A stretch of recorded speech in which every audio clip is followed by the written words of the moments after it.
Gabriel Delany. O fenômeno espírita. Conteúdo resumido.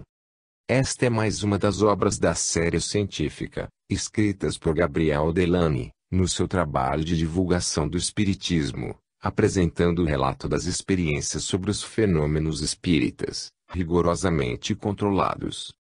Nesta obra o autor relata os fenômenos incomuns verificados, tais como os fenômenos físicos ocorridos com família Fox, fotografia espírita, espiritismo na antiguidade, fenômeno de transporte e outros. O autor contradiz argumentos de negativistas da época e mesmo os da atualidade, e proclama a grande realidade do espírito imortal, baseados nos fatos constatados. Não digo que isso seja possível, afirmo que isso é uma verdade. William Crookes. Evitar o fenômeno espírita, deixar de prestar-lhe a atenção a que ele tem direito, é faltar com o que se deve à verdade. Victor Hugo. Dedicatória. A alma imortal de meu venerado mestre Allan Kardec. Eu dedico este livro obra de um de seus mais obscuros mas de seus mais sinceros admiradores. Gabriel Delany. Prefácio. O Espiritismo é uma ciência cujo fim é a demonstração experimental da existência da alma e sua imortalidade, por meio de comunicações com aqueles que impropriamente têm sido chamados mortos. Há quase meio século foram empreendidas as primeiras investigações sobre esse assunto. Homens de ciência da mais alta notoriedade consagraram longos anos de estudos para certificar os fatos que formam a base dessa doutrina, e foram unânimes em afirmar a autenticidade dos fenômenos que pareciam produto da superstição e do fanatismo. Na França, conheciam-se imperfeitamente essas pesquisas, de sorte que, aos olhos do grande público, o espiritismo não passava de farsa de mesas girantes. Contudo, o tempo desempenhou seu papel, e essa doutrina apresenta hoje ao experimentador imparcial uma série de experiências rigorosas, metodicamente conduzidas, que provam, com segurança, a sobrevivência do humano à desagregação corporal. São esses fatos que queremos expor, a fim de que eles implantem em todas as consciências a convicção da imortalidade, não mais baseada somente na fé ou no raciocínio, mas solidamente firmada na ciência e no seu método severo e positivo. A geração atual está fatigada de especulações metafísicas, recusa crer naquilo que não está absolutamente demonstrado, e se o movimento espírita, que já conta milhões de adeptos do mundo inteiro, não ocupou ainda o primeiro lugar, deve-se isso a que seus adeptos negligenciaram, até então, por sob os olhos do público fatos bem averiguados. A maior parte das publicações periódicas contém comunicações de espíritos, as quais podem ser interessantes sob certos pontos de vista. Todavia, como sua autenticidade não está absolutamente provada, não produzem o efeito desejado. As obras francesas aparecidas desde Allan Kardec sobre esse assunto são repetições, com exceção dos livros de Eugéminus, Louis Gardy e Dr. Gibier, ou, então, não apresentam originalidade alguma sobre a questão, de modo que o movimento tem sido retardado. É preciso que se lhe dê novo impulso. Para tal, é mister caminhar com o século e saber curvar-se às necessidades da época. O materialismo triunfa por toda parte, mas já se pressente ser de pouca duração o seu reinado. Basta servirmos-nos de suas próprias armas e combatê-lo em seu próprio terreno. A escola positivista encerra-se na experimentação, imitemo-la. Nenhuma necessidade temos de apelar para outros métodos, porque os fatos são obstinados, como diz o sábio Alfred Russel Wallace, e deles não é fácil desembaraçar-se. Em vez de apresentar aos incrédulos toda a doutrina formulada pelos espíritos e codificada por Allan Kardec, damos-lhes, simplesmente, a ler os trabalhos de mestres como Robert Shari, Crookes, Wallace, Oshon, Zorner, Aksakoff, pois que não poderão recusar os testemunhos desses grandes homens, que são, por títulos diversos, sumidades intelectuais no vasto domínio das ciências. Não esqueçamos que Crookes fez a física dar um passo gigantesco com a demonstração do estado radiante. Wallace é, com certeza, neste momento, o primeiro naturalista do mundo, pois, ao mesmo tempo que Darwin, achou e formulou a lei da evolução. Os trabalhos de Zollner, em astronomia, são universalmente conhecidos. Os de Fechner, sobre a sensibilidade, são ensinados em toda parte, e quanto aos professores Mapes e Robert Shari, temos a dizer que eles gozam de indiscutível autoridade na América do Norte. Eis aí os principais campeões do espiritismo, mas o leitor encontrará, no fim deste volume, uma lista de numerosas notabilidades que afirmam categoricamente a realidade dos seus fenômenos. É tempo de reagir contra os bonzos oficiais que tentam abafar as verdades novas, afetando uma desdenhosa indiferença. Se temos respeito e admiração pela ciência sem prevenções, a que imparcialmente encara todos os fenômenos, estudos e explica-os friamente, fornecendo boas razões, também nos sentimos cheios de indignação contra a falsa ciência, rebelde a todas as novidades, encerrada em convicções adquiridas e crendo, orgulhosamente, ter atingido a meta do saber humano. Foram homens desta classe, diremos como Wallace, que fizeram oposição a Galileu, Harvey, a Jenner. Foram esses ridículos teimosos que repeliram a maravilhosa teoria das ondulações luminosas de Young, que zombaram de Stephenson, quando este quis fazer correr locomotivas sobre as linhas férreas de Liverpool e Manchester.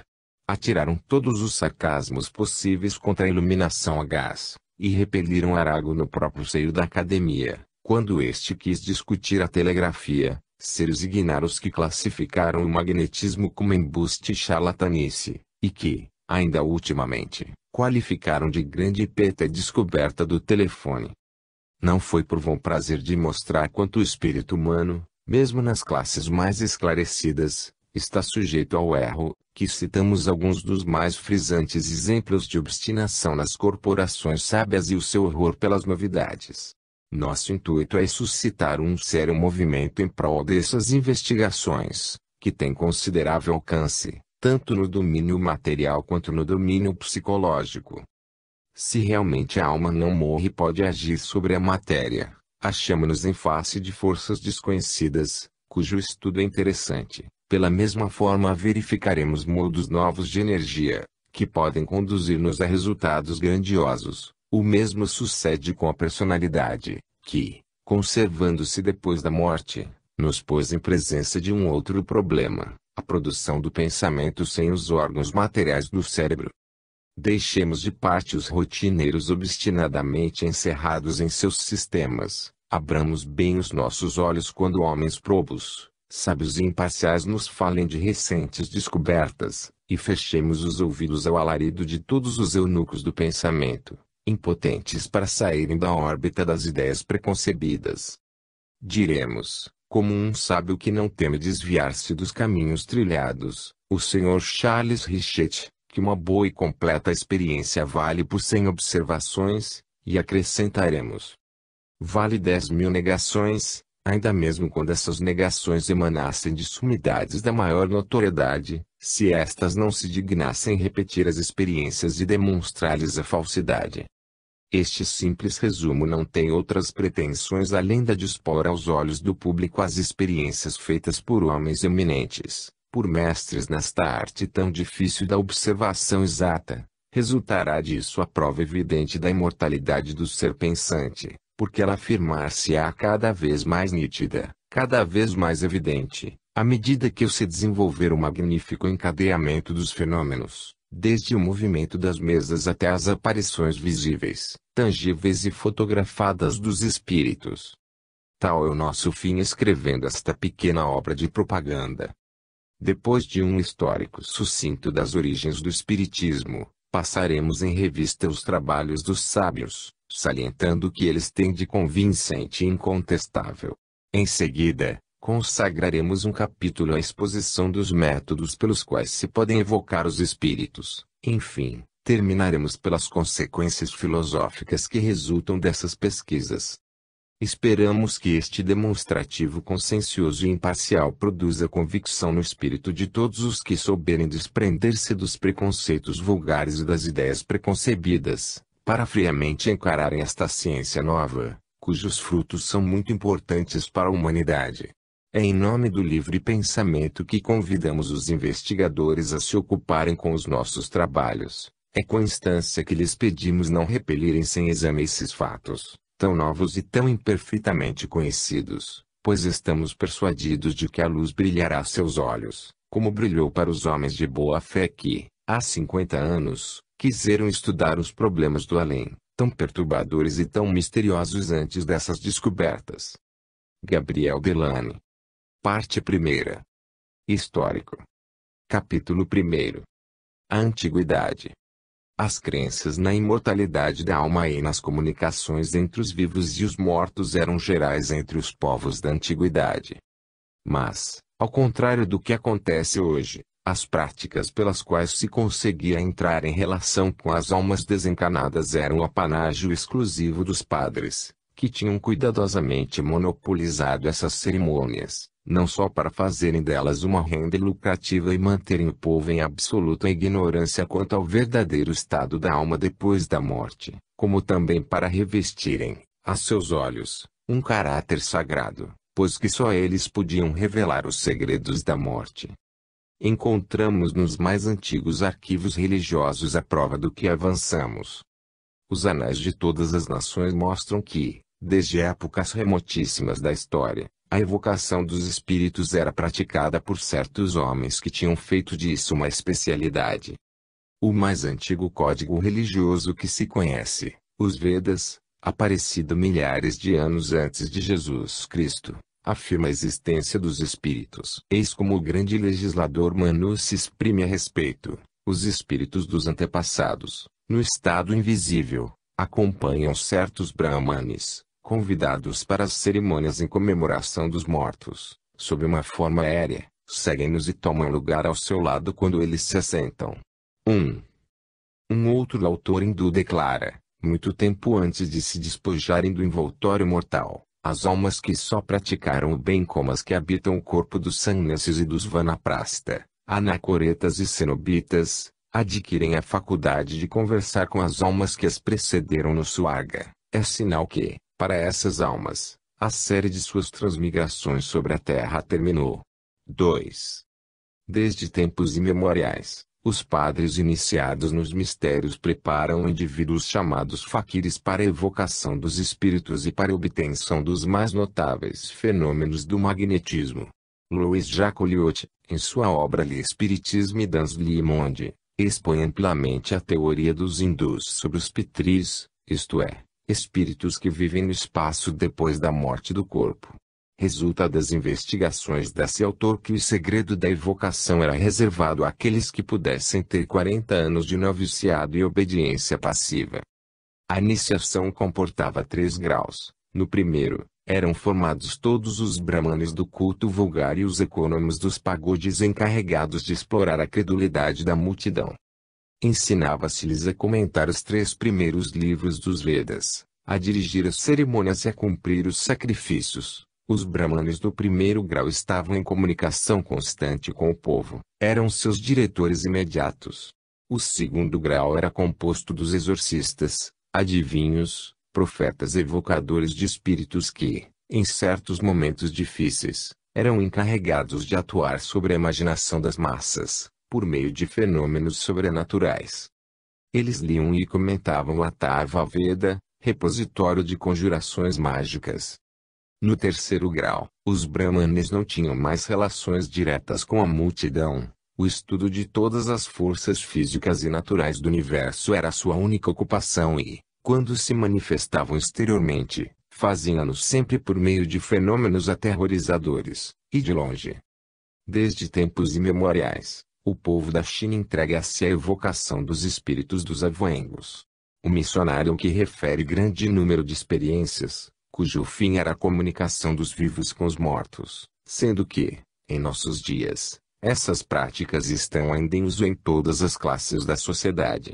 Com o tempo, em consequência das guerras que forçaram parte da população hindu a emigrar, o segredo das evocações espalhou-se em toda a Ásia, encontrando-se ainda entre os egípcios e entre os hebreus a tradição que veio da Índia. Todos os historiadores estão de acordo em atribuir aos padres do Antigo Egito poderes que pareciam sobrenaturais e misteriosos.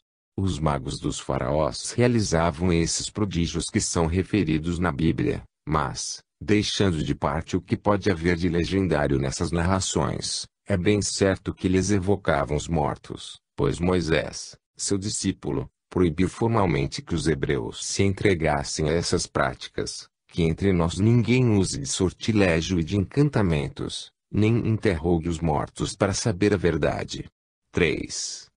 A despeito dessa proibição, vemos Saul ir consultar a pitonisa de Endor e, por seu intermédio, comunicar-se com a sombra de Samuel. É o que em nossos dias denomina-se materialização. Veremos, mais adiante, como se podem obter essas manifestações superiores.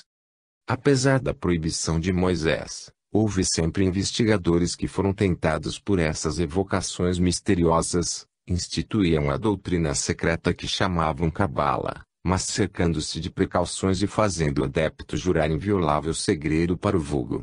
Qualquer pessoa que, diz o Talmud, sendo instruída nesse segredo, a evocação dos mortos, o guarda com vigilância em um coração puro pode contar com o amor de Deus e o favor dos homens. Seu nome inspira respeito, sua ciência não teme ouvido, e torna-se ele herdeiro de dois mundos, aquele em que vivemos agora e um mundo futuro.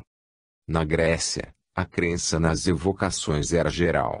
Todos os templos possuíam mulheres chamadas pitonisas, encarregadas de proferir oráculos, evocando os deuses, mas, às vezes, o consultante queria, ele próprio, ver e falar a sombra desejada e, como na Judéia, conseguia-se pô-lo em comunicação com o ser ao qual desejava interrogar. Homero, na Odisseia, descreve, minuciosamente, por meio de que cerimônias Ulisses pôde conversar com a sombra do divino Tiresias. Este caso não é isolado, tais práticas eram frequentemente empregadas por aqueles que desejavam entrar em relação com as almas dos parentes ou amigos que tinham perdido. Apolônio de Tiana, sábio filósofo pitagórico e taumaturgo de grande poder, possuía vastos conhecimentos referentes às ciências ocultas. Em sua vida há abundância de fatos extraordinários. Ele acreditava firmemente nos espíritos e em suas comunicações com os encarnados. As sibilas romanas, evocando os mortos, interrogando os espíritos, são continuamente consultadas pelos generais, e nenhuma empresa importante foi decidida sem se receber previamente aviso dessas sacerdotisas. Na Itália sucede o mesmo que na Índia, no Egito e entre os hebreus. O privilégio de evocar os espíritos, primitivamente reservado aos membros da classe sacerdotal, espalhou-se pouco a pouco entre o povo e, se cremos em Tertuliano, o espiritismo era exercido entre os antigos pelos mesmos meios que, hoje, entre nós. Se é dado, diz ele, aos magos fazer aparecer fantasmas, evocar as almas dos mortos, poder forçar a boca das crianças a proferir oráculos, se eles realizam grande número de milagres, se explicam sonhos, se têm às suas ordens espíritos mensageiros e demônios, em virtude dos quais as mesas que profetizam são um fato vulgar, com que redobrado zelo esses espíritos poderosos não se esforçarão por fazerem próprio proveito o que eles fazem em serviço de outrem. 4.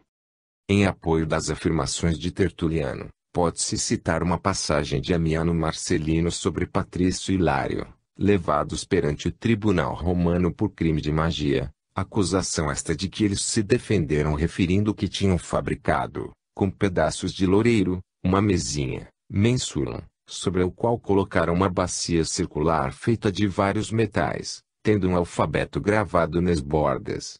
Em seguida, um homem vestido de linho, depois de ter recitado uma fórmula e feito uma evocação ao deus da profecia, tinha suspendido por cima da bacia um anel preso a um fio de linho muito fino e consagrado por meios misteriosos. O anel, saltando sucessivamente, mas sem confusão, sobre várias letras gravadas, e parando sobre cada uma, formava versos perfeitamente irregulares, em resposta às questões propostas. Hilário acrescentou. Um dia, ele tinha perguntado quem sucederia ao imperador atual, e o anel, designando as letras, deu a sílaba, Teu. Nada mais inquiriram, persuadidos de que se tratava da palavra Teodoro. Os fatos, diz Amiano Marcelino, desmentiram os magos, mais tarde, porém não a predição, porque esta foi Teodósio. A interdição de evocar os mortos, que vemos estabelecida por Moisés, foi geral na antiguidade. O poder teocrático e o poder civil estavam muito intimamente ligados para que esta prescrição fosse severamente observada.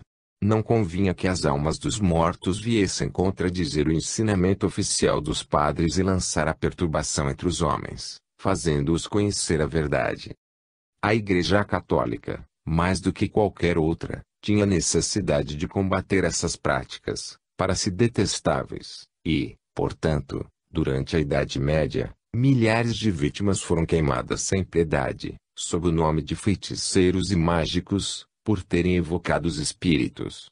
Que sombria época é essa em que os Bondin, os Delancre, os Del Rio assanhavam-se sobre as carnes palpitantes das vítimas para aí encontrarem o vestígio do diabo. Quantos miseráveis alucinados pereceram no meio das torturas, cuja narração causa arrepios de horror e desgosto, e isto para a maior glória de um Deus de amor e de misericórdia. A heróica e casta figura de Joana d'Arc, a grande Lorena, mostra como as comunicações com os espíritos podem dar resultados tão grandiosos quão inesperados. A história dessa pastora expulsando o estrangeiro de seu país, guiada pelas potências espirituais, pareceria maravilhosa ficção, se a história não a tivesse recolhido sob seu palo inatacável. Apesar de todas as perseguições, a tradição conservou-se. É possível segui-la na história com os nomes de Paracelso, Cornelius Agrippa, Swedenborg, Jacob Boehme, Martinez Pascalis, Conde de Saint-Germain, Saint-Martin, etc. Às vezes, as manifestações eram públicas e atingiam desenvolvimento extraordinário. Não é sem terror que se leem as narrações relativas aos possessos de Loudun, os fatos estranhos atribuídos aos convulsionários de Cevenas e aos visionários do cemitério de Saint-Médard, mas essa demonstração levar-nos-ia muito longe. É suficiente termos demonstrado que, em todos os tempos, a evocação dos mortos foi praticada universalmente e que todos esses fenômenos, na realidade, são tão velhos quanto o mundo. Chegamos agora, por conseguinte, ao estudo do movimento espírita contemporâneo e vamos mostrar a importância considerável que ele conquistou em nossa época. Capítulo 2. Os tempos modernos. Na América. Em 1847, a casa de um certo John Fox, residente em Edesville, pequena cidade do estado de New York, foi perturbada por estranhas manifestações. Ruídos inexplicáveis faziam-se ouvir com tal intensidade que essa família não pôde mais repousar. Apesar das mais numerosas pesquisas, não se pôde encontrar o autor dessa bulha insólita. Logo, porém, se notou que a causa produtora parecia ser inteligente. A mais jovem das filhas do Sr. Fox, chamada Katy, familiarizada com o invisível batedor, disse: "Faça como eu." E bateu com as suas mãozinhas um certo número de pancadas, as quais o agente misterioso repetiu. A senhora Fox disse-lhe: "Conte 10." O agente bateu 10 vezes. "Que idade tem a nossa filha?" A resposta foi correta. A esta pergunta: "Sois um homem, vós que bateis?" Nenhuma resposta se obteve, mas, a esta outra: "Sois um espírito?" Houve resposta com pancadas rápidas e nítidas. Chamados os vizinhos, estes foram testemunhas dos mesmos fenômenos. Todos os meios de vigilância foram postos em ação para a descoberta do invisível batedor, mas o inquérito da família e o de toda a vizinhança foi inútil. Não se pôde descobrir a causa real daquelas singulares manifestações. As experiências seguiram-se, numerosas e precisas. Os curiosos, atraídos por esses fenômenos novos, não se contentaram mais com perguntas e respostas. Um deles, chamado Isaac Post, teve a ideia de nomear em voz alta as letras do alfabeto, pedindo ao espírito para bater uma pancada quando a letra entrasse na composição das palavras que quisesse fazer compreender. Desde esse dia ficou descoberta a telegrafia espiritual. Este processo é o que vemos aplicado nas mesas girantes. Eis aí, em toda a sua simplicidade, os preliminares do fenômeno que devia revolucionar o mundo inteiro.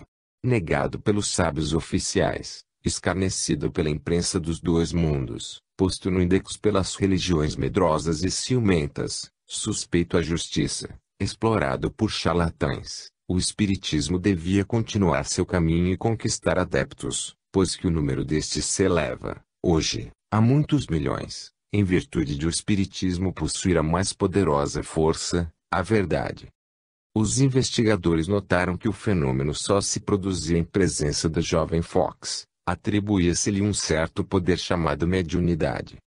O espírito que se manifestava a jovens Fox declarou chamar-se José Perriand e ter sido mascate durante a sua vida terrestre. Convidou as jovens para dar sessões públicas, nas quais ele convenceria os incrédulos de sua existência. A família Fox foi fixar-se em Rochester e, conforme os conselhos de seu amigo do espaço, as jovens missionárias não hesitaram em afrontar o fanatismo protestante, propondo submeterem-se ao mais rigoroso exame. 5. Acusadas de impostura e intimadas pelos ministros de sua confissão a renunciarem a essas práticas, o Sr. e a Sra. Fox, compenetrados do dever supremo de propagar o conhecimento dos fenômenos, que consideravam como grande e consoladora verdade, útil a todos, recusaram submeter-se, e foram expulsos de sua igreja. Os adeptos que se reuniam ao seu redor foram vítimas da mesma reprovação. Sabe-se que o espírito clerical é o mesmo, seja qual for a latitude em que reine. Intolerância e fanatismo, eis a sua divisa, e, se o braço secular não está mais em seu poder, restam-lhe ainda 1000 meios para perseguir aqueles que não querem inclinar-se ao seu jugo. Os conservadores fanáticos da fé dos avós sublevaram a multidão contra a família Fox.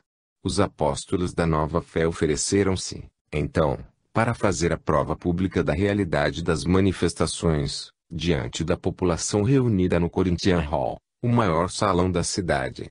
Começou-se por uma conferência, onde foram expostos os progressos do fenômeno desde os primeiros dias. Esta comunicação foi acolhida por uma vaia, mas, não obstante isso, terminou pela nomeação de uma comissão encarregada de examinar os fatos. Contra a expectativa geral e contra sua própria convicção, a comissão viu-se forçada a declarar que, depois de um minucioso exame, não tinha podido descobrir vestígio de fraude.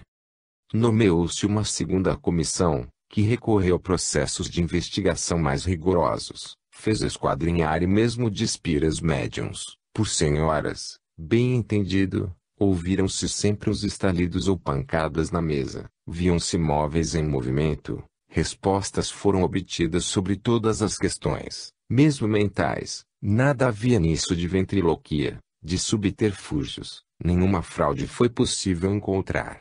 Essa comissão apresentou um laudo mais favorável ainda que a primeira sobre a perfeita boa-fé dos espíritas e sobre a realidade do incrível fenômeno.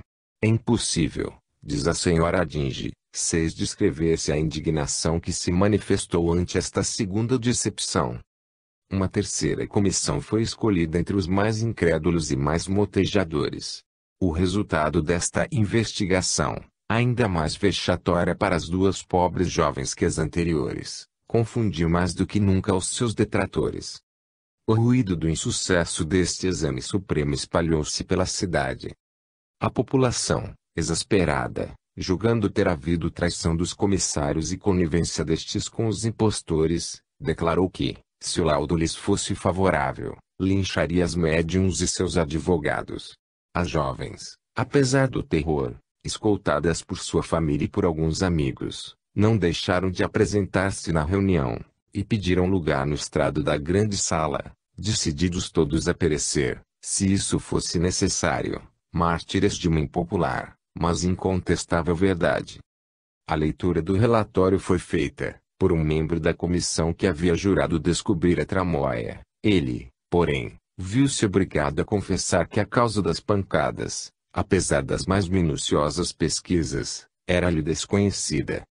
Imediatamente, produziu-se um tumulto medonho. A população quis linchar as jovens, e o teria feito, se não fosse a intervenção de um americano chamado Georges Villetes, que fez do seu corpo um escudo e induziu a multidão aos sentimentos mais humanos.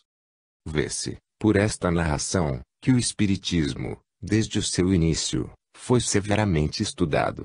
Não foram somente os vizinhos, mais ou menos ignorantes, que certificaram o fato, então inexplicável. Foram comissões regularmente nomeadas que, após minuciosos inquéritos, viam-se obrigadas a reconhecer a autenticidade absoluta do fenômeno.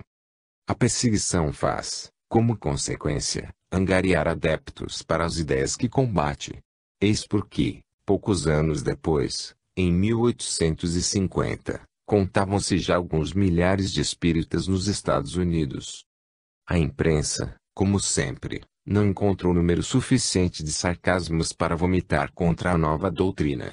Ridicularizava as mesas girantes e os espíritos batedores, e não havia nenhum escrevinhador de jornais e nenhum sorumbático amanuense que não se desse por autorizado a criticar esses alucinados que acreditavam sinceramente que a alma do seu próximo pudesse erguer o pé de um móvel. É necessário dizer-se que o fenômeno tomou, em seguida, outro aspecto. As pancadas, em vez de se produzirem sobre as paredes e sobre o soalho, faziam-se ouvir na mesa, em torno da qual estavam reunidos os experimentadores. Esse modo de proceder fora indicado pelos próprios espíritos. Observou-se também que, pondo-se as mãos sobre a mesa, esta última era animada por certos movimentos de balanço, e descobriu-se neste fato um novo meio de comunicação.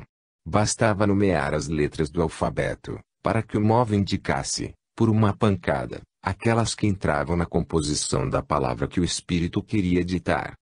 A mania de fazer girar as mesas propagou-se rapidamente. Dificilmente se pode, hoje, figurar a predileção de que essas experiências foram objeto durante os anos de 1850 e 1851. Todas essas investigações conduziram à nova crença a homens de reconhecida autoridade moral e intelectual. Escritores, oradores, magistrados, prelados ilustres aceitaram o fato e a causa da doutrina escarnecida. Missionários eloquentes puseram-se em viagem. Escritores fundaram jornais, editaram brochuras que, espalhadas em profusão, impressionaram a opinião pública e abalaram as prevenções. O movimento acelerou-se tanto que, em 1854, uma petição, apoiada por 15.000 assinaturas, foi dirigida ao Congresso Legislativo de Washington. Seu escopo era fazer que esse Congresso nomeasse uma comissão encarregada de estudar os novos fenômenos e descobrir-lhes as leis. Essa petição foi posta de lado, mas o impulso não foi obstado, porque os fatos tornavam-se mais numerosos e variados à medida que o estudo prosseguia com perseverança. O fenômeno das mesas girantes foi logo conhecido em todas as suas particularidades. O modo de conversação, por meio de pancadas e movimentos da mesa, era longo e incômodo. Apesar da habilidade dos assistentes, era necessário muito tempo, muita paciência para obter-se uma comunicação de importância. A própria mesa ensinou um processo mais rápido. Conforme suas indicações, adaptou-se a uma prancheta triangular, 3 pernas munidas de rodinhas, e uma delas prendeu-se um lápis. Em seguida, colocou-se o aparelho sobre uma folha de papel. O médium colocou as mãos sobre o centro dessa pequena mesa. Viu-se, então, o lápis traçar letras, depois frases, e, daí a pouco, essa prancheta escrevia com rapidez e dava mensagens. Mais tarde, percebeu-se que a prancheta era completamente inútil, e que bastava o médium colocar a mão, munida de um lápis, sobre uma folha de papel, para o espírito movê-la automaticamente. Essa espécie de comunicação foi chamada escrita mecânica ou automática, porque o indivíduo, neste estado, não tinha consciência daquilo que a mão traçava no papel.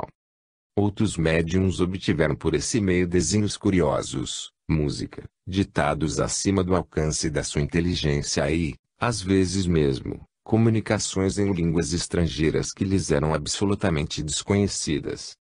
O estudo cada vez mais aprofundado dessas manifestações novas conduziu os investigadores a exames ainda mais rigorosos e a resultados mais inesperados para os cépticos. O raciocínio levara os primeiros investigadores a dizer de si para si que, desde que os espíritos podiam atuar sobre as mesas, sobre os médiuns, não lhes devia ser impossível fazerem mover diretamente um lápis e escreverem sem o auxílio de aparelhos. Foi o que se realizou. Folhas de papel em branco, encerradas em caixas hermeticamente seladas, foram encontradas, em seguida, cobertas de caracteres adosas, entre as quais se achava um pequeno pedaço de lápis. Continham, após a posição das mãos, comunicações inteligentes, desenhos, etc. O fenômeno reservava ainda outras surpresas. Luzes de formas e cores variadas em diversos graus de intensidade apareciam em aposentos sombrios, onde não existia nenhuma substância capaz de desenvolver ação fosforescente, e isso na ausência de todos os instrumentos por intermédio dos quais a eletricidade e a combustão podem ser produzidas. Esses clarões tomavam, às vezes, a aparência de mãos humanas, de figuras envolvidas por uma névoa luminosa. Paulatinamente, as aparições adquiriam maior consistência, tornando-se possível não somente ver, mas também tocar fantasmas que apareciam em tão singulares circunstâncias. Fez-se melhor, pôde-se fotografá-los, como veremos mais adiante. As narrações dessas experiências eram acolhidas com grande incredulidade, porém, como os fatos se produzissem em afrutado número e os espíritos não recuassem diante de nenhum meio de propagar a sua fé, a atenção do público sábio e letrado era atraída para esse estudo e, em pouco tempo, conduzia a uma adesão pública a homens altamente colocados e muito competentes.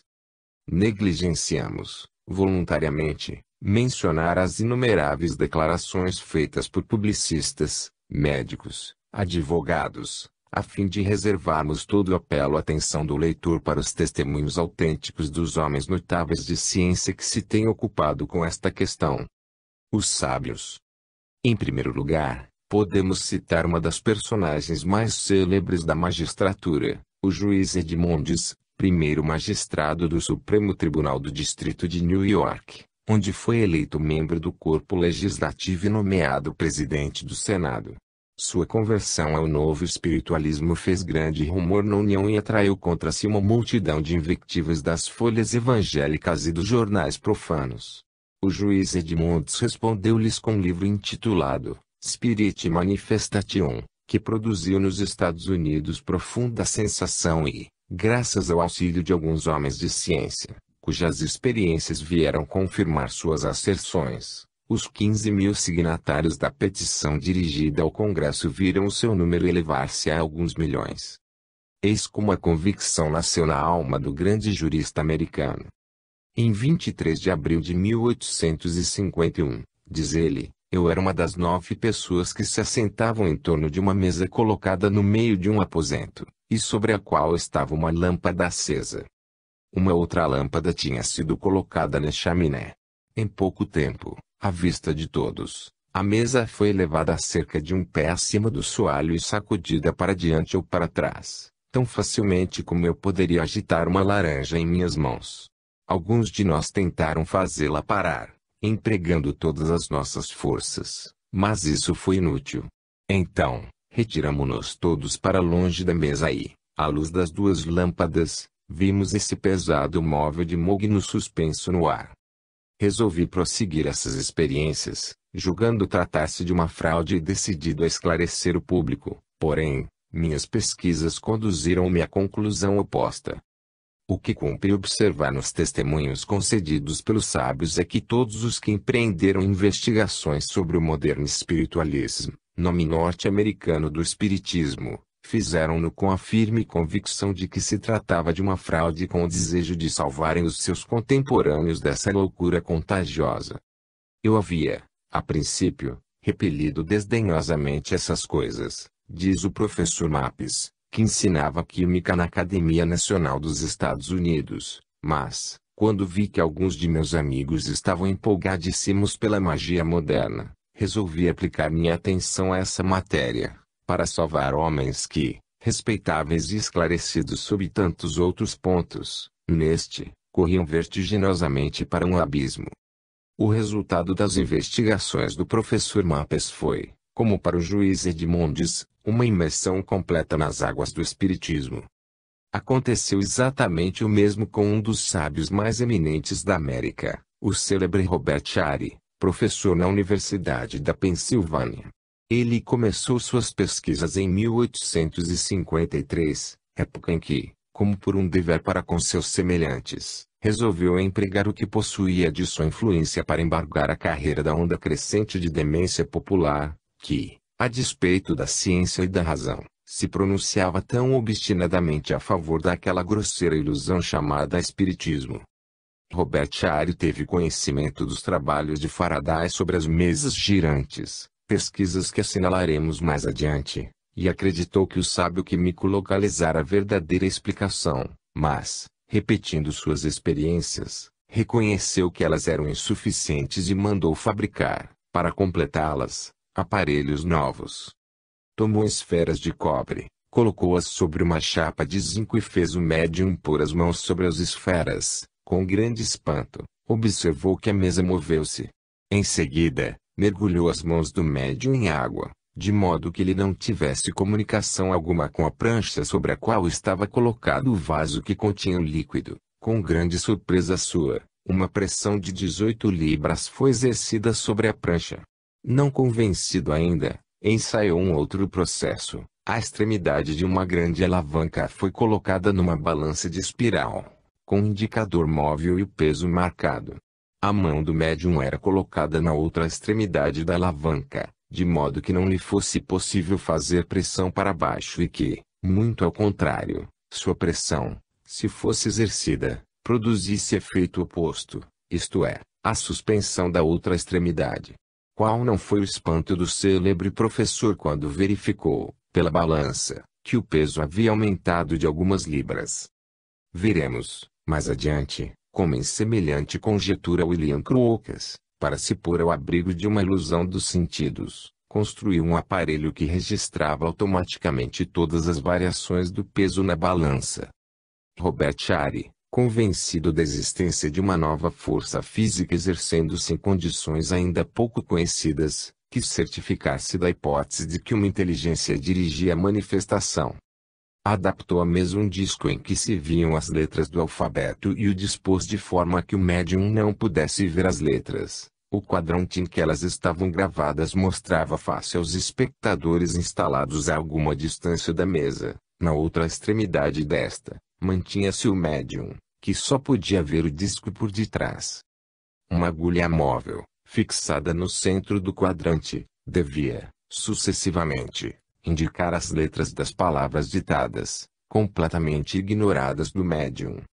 Todos esses pormenores encontram-se no livro publicado, em 1856, pelo Dr. Ari, sob o título Experimental Investigation of the Spirit Manifestation, o qual obteve ruidoso êxito e cujo efeito foi mais considerável ainda que o do juiz Edmondes.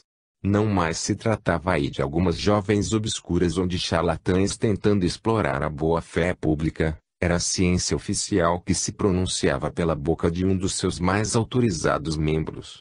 Desde esse momento, a polêmica empenhou-se furiosa. Houve lutas apaixonadas. Sábios movimentaram-se contra a feitiçaria moderna, mas nenhuma prova apresentavam de que as experiências tivessem sido mal feitas. A vitória coube, portanto, aos espíritas. Em suma, vê-se que os mais importantes recrutas do espiritismo foram forjados entre os homens que tencionavam combatê-lo. Não temos necessidade de insistir neste ponto, porque o mesmo sucedeu na Inglaterra. Os homens de ciência desses países, ciosos de sua dignidade, não quiseram recusar sua cooperação diante daquilo que consideravam superstição popular. Puseram-se corajosamente a estudar e, quando, contra a sua expectativa, foram forçados a reconhecer a realidade dos fenômenos, proclamaram lealmente a verdade, sem temor do ridículo ou do sarcasmo, arma habitual da ignorância e da prevenção. Um dos últimos convertidos, entre os grandes nomes americanos, foi Robert Darwin, que goza simultaneamente da reputação de sábio e da celebridade especial de escritor na língua inglesa. Seu livro, impresso na Filadélfia, no ano de 1877, sob o título Forty Thousand Boundary of Another World, região em litígio entre este mundo e o outro, está pleno de elevadas ideias, de lógicas apreciações e de instrutivas particularidades históricas. O movimento espírita está, neste momento, mais vivaz do que nunca nos Estados Unidos. Em quase todas as suas grandes cidades existem sociedades que têm por objeto o estudo e a demonstração do espiritismo. 22 jornais e revistas expõem ao público os trabalhos empreendidos.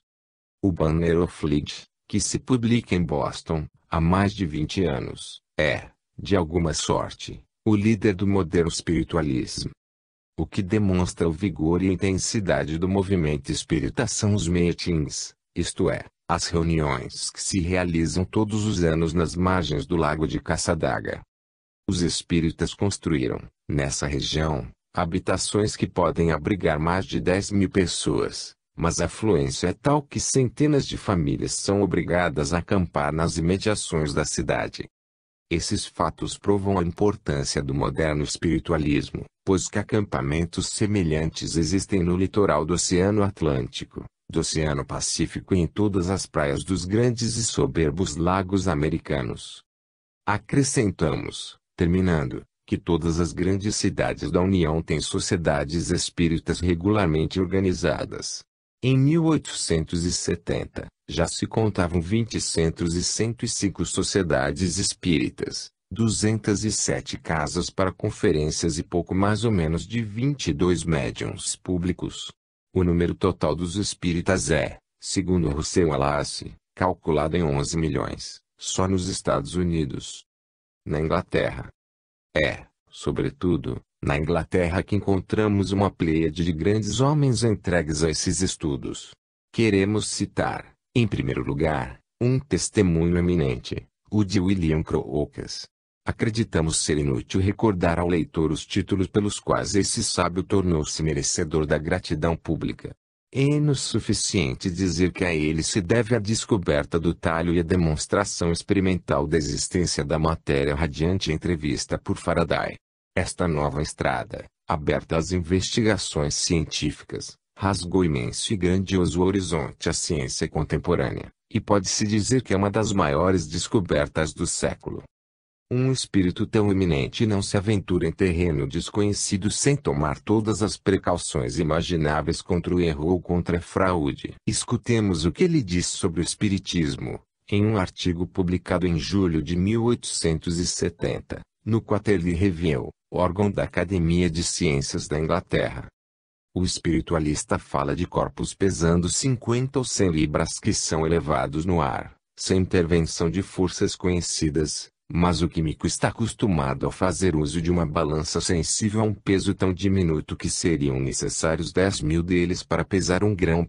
É, por conseguinte, bem fundado pedir-se que esse poder, que se diz guiado por uma inteligência e leva até ao teto um corpo pesado, faça mover, em condições determinadas, sua balança tão delicadamente equilibrada. O espiritualista fala de pancadas em diferentes partes de um aposento, enquanto duas ou mais pessoas estão tranquilamente sentadas em volta de uma mesa. O experimentador científico tem o direito de pedir que essas pancadas sejam produzidas no tubo do seu fonógrafo. O espiritualista fala de aposentos e casas atormentados e, mesmo, danificados por um poder sobre-humano. O homem de ciência pede, simplesmente, que um pêndulo, colocado sob uma campânula de vidro e repousando em sólida alvenaria, seja posto em oscilação. O espiritualista fala de objetos de mobília a se moverem de um aposento para outro, sem a ação do homem, mas o sábio constrói instrumentos que dividem 1 polegada em 1 milhão de partes, e lhe é lícito duvidar da exatidão das observações efetuadas, se a mesma força for impotente para fazer mover de um simples grau o indicador do instrumento. O espiritualista fala de flores salpicadas com um fresco róseo, de frutos e, mesmo, de seres viventes transportados através de sólidas muralhas de tijolo.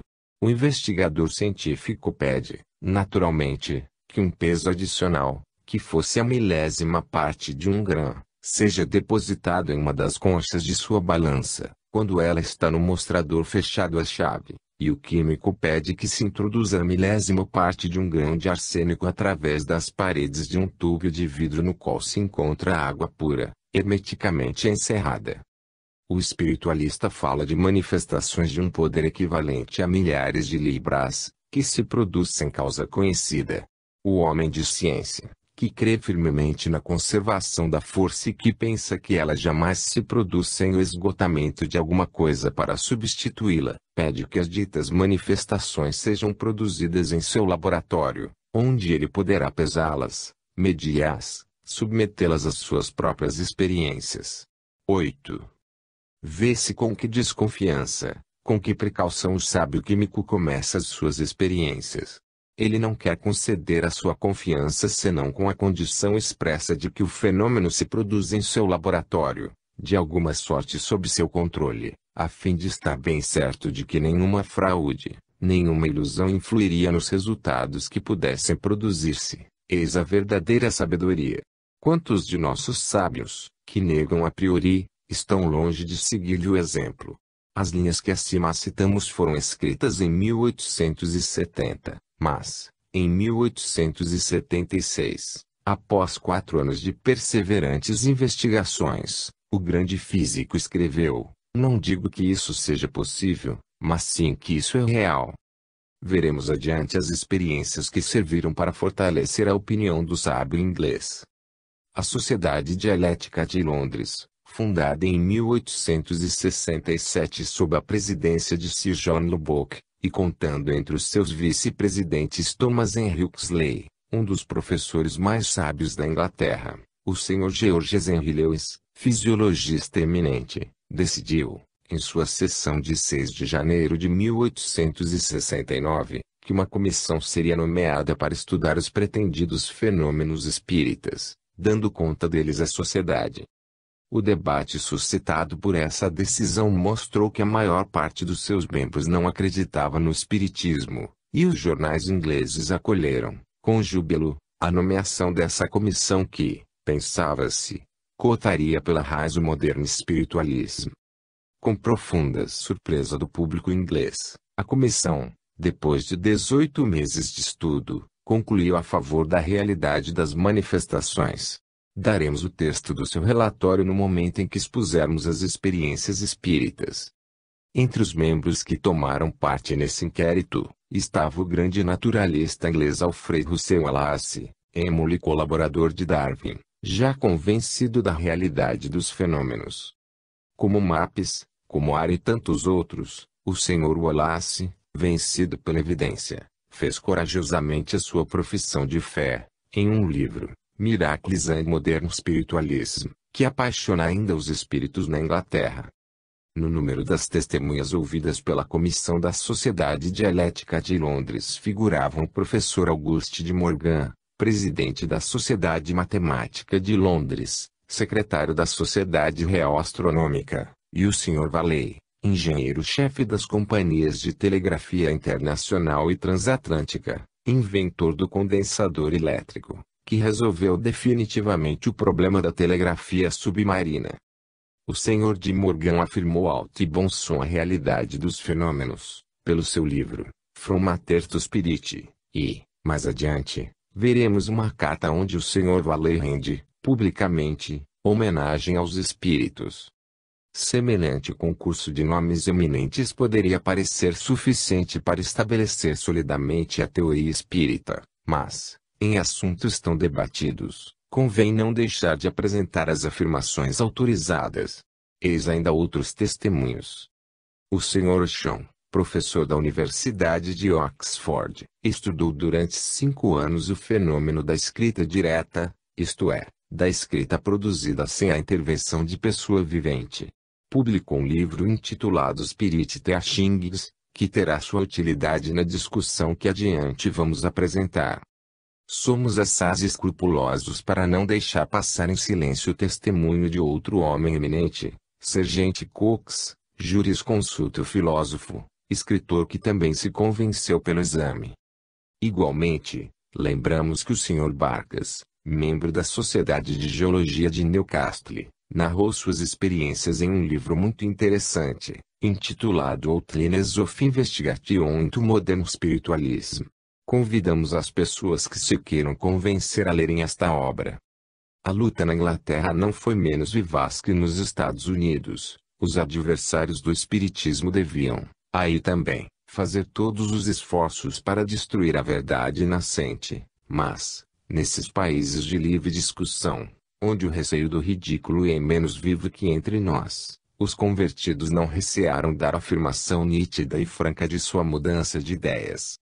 Entre os cépticos mais tenazes, achava-se o Dr. George Sexton, célebre conferencista que fizera grande campanha contra a nova doutrina. O estudo dos fatos conduziu-o, depois de 15 anos de investigações, à convicção. Obtive, diz ele, em minha própria casa, na ausência de todos os médiuns públicos, mas no seio dos membros de minha família e dos meus amigos particulares e íntimos, nos quais o poder mediúnico tinha sido desenvolvido, a prova irrefutável, de natureza a impressionar a fria razão, de que as comunicações recebidas vinham de parentes e amigos falecidos. 9. Um outro sábio, o Dr. Chambers, durante muito tempo adversário declarado do espiritismo, foi obrigado a render-se à evidência e, lealmente, confessou o seu passado erro, no Spiritual Magazine. Citamos também, terminando, entre os espíritas ilustres, o Dr. James Gully, autor da Nevropathia et Nevrose e da Higiene das Maladies Crônicas, acatada autoridade na Inglaterra. Como se observa, o espiritismo tem recrutado seus adeptos entre os homens de ciência. O lado fenomenal foi estudado com todo o rigor de que são capazes os sábios, e ele saiu triunfante das provas múltiplas a que foi submetido. Há 10 anos, uma agremiação intitulada Society for Psychical Research abriu um grande inquérito sobre as aparições. Publicou regularmente o relatório de seus trabalhos, nos Proceedings, e fez editar um livro, Phantasms of the Living, Fantasmas dos Vivos, que relata mais de 200 casos de aparições bem averiguadas. Os senhores Mieres, Gurney e Podimori, os autores, atribuem esses fenômenos ao que eles chamam telepatia, isto é, ação e distância de um espírito humano sobre outro. A aparição chama-se, então, alucinação verídica. Eis aí uma tentativa científica para fazer o fenômeno entrar no quadro das leis conhecidas. Essa investigação teve como consequência dar ao espiritismo uma feição de atualidade, e vemos sábios como Lodge, cognominado Darwin da física, conjurar, na Academia Britânica para o Adiantamento das Ciências, seus colegas a caminhar para diante e a verificar resolutamente esses estudos tão cativantes e ainda tão novos. Mencionaremos, entre os numerosos jornais ingleses, o Lead, fundado pelo Sr. Sean, e Time de um da Ibrac. Vejamos agora o que se passa na França. Na França, a notícia dos fenômenos misteriosos que se produziam na América suscitou na França viva curiosidade e, em pouco tempo, a experiência das mesas girantes atingiu um grau extraordinário. Nos salões, a moda era interrogá-las sobre as mais fúteis questões. Era um passatempo de nova espécie e que fez furor. Durante os anos de 1851 e 1852, ninguém viu nessas práticas senão um agradável divertimento, não se tomava o fenômeno a sério e, como fossem ignorados os notáveis trabalhos dos quais esse estudo era objeto do outro lado do oceano, não se tardou a abandonar as mesas girantes, que só tinham tido para as massas o atrativo da novidade e a singularidade dos processos. Todavia, literatos como Eugênius, homens do mundo diplomático, como o Conde d'Orchez e o Barão de Gudenstubbe, tinham sido impressionados pelo caráter inteligente que revestia o movimento da mesa, e este último publicou, em 1857, um livro intitulado La Réalité des Esprits. Encontram-se neste livro relatadas as primeiras experiências da escrita direta que foram obtidas na França. Essa publicação não fez rumor de importância. A imprensa, segundo seu antigo costume, ridicularizou livremente alguns fiéis que tinham perseverado nesses interessantes estudos, e tudo parecia ter sido esquecido, quando surgiu, Em 1857, O Livro dos Espíritos, por Allan Kardec. Essa publicação atiçou a guerra. O público soube, com espanto, que aquilo que tinha sido considerado até então como distração encerrava as mais profundas deduções filosóficas. Admirou-se de que, do movimento das